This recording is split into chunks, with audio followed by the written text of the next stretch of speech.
High বন্ধুরা, কেমন আছে সবাই? আশা করি ভালো আছে। চলে আসলাম শীতের সেরা স্বাদে নলের গুড়ের পায়েস রেসিপি নিয়ে।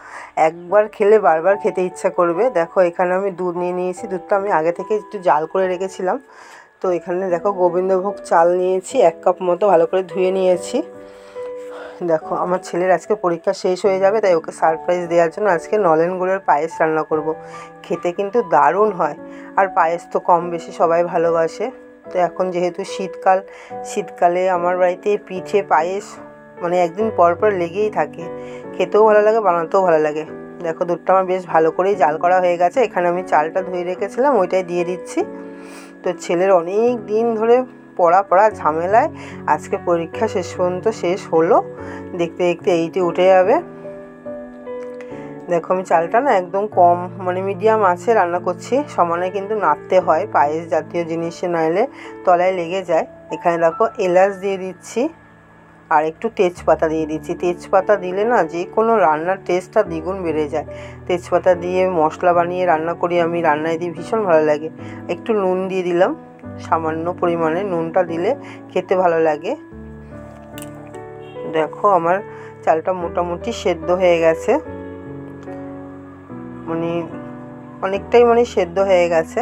এই দেখো, আমি আজকে এই পাটালি গুড় দিয়ে, নলেন গুড় যেটাকে আমরা বলি পাটালি গুড়, তো ওইটা একটু কেটে নিয়েছি।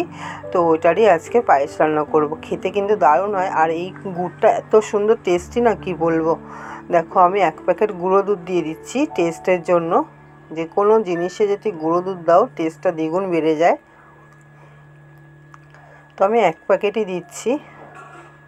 দেখো, দুইবারে দিলাম আমি, এখানে আলাদা করে গুলে দিলাম না, একবারেই দিয়ে দিলাম, একবার মিশে যাবে। তো কারা কারা পিঠে পায়েস খেতে ভালোবাসো অবশ্যই জানিও। যারা যারা আমার ভিডিও দেখছো তাদেরকে অসংখ্য অসংখ্য ধন্যবাদ পাশে থাকার জন্য। এইভাবেই পাশে থেকো। দেখো, আমি গুড়টা দিয়ে দিলাম। গুড়টা আমি পুরোটা ভাঙিনি, একটু গোটা গোটা রেখেছি, এক্ষুনি গলে যাবে। গুড়টা না দারুণ টেস্টি, নিয়ে এসছে যেখান থেকে দারুণ গুড় পড়েছে। ভয়ে ভয়ে আনছিল না, তো দেখলাম যে বেশ ভালোই, আমি তাই বলছি আবার নিয়ে আসবা। দেখো, আমার গুড়টাও একদম মিশে গেছে, পায়েসটাও পুরোপুরি রেডি হয়ে গেছে। গুড় দিলে না পায়েস একটুখানি পাতলা হয়ে যায়, পরে আবার ঠিক হয়ে যায়। একটু কাজু কিশমিশ দিয়ে দিচ্ছি। এখানে আমি কোনো ঘি দিলাম না, ঘি দিয়ে কাজুটা ভেজে নিলে আরও টেস্ট লাগতো। গুড় দিয়ে বানাচ্ছি বলে আমি আর কোনো কিছু দিলাম না। তো গুড়ের কালারটা না পরে যত ঠান্ডা হবে তত কালারটা চলে আসবে। দেখো, আমার পায়েসটা পুরোপুরি রেডি হয়ে গেছে, নামিয়ে নিয়েছি। কেমন হয়েছে অবশ্যই জানিও। একবার খেলে কিন্তু বারবার খেতে ইচ্ছে করবে, সবাই আঙুল চেটেই খাবে। তো চলো, আজকের মতো এই পর্যন্ত। ভিডিওটা ভালো লাগলে লাইক কমেন্ট শেয়ার করে সাবস্ক্রাইব করে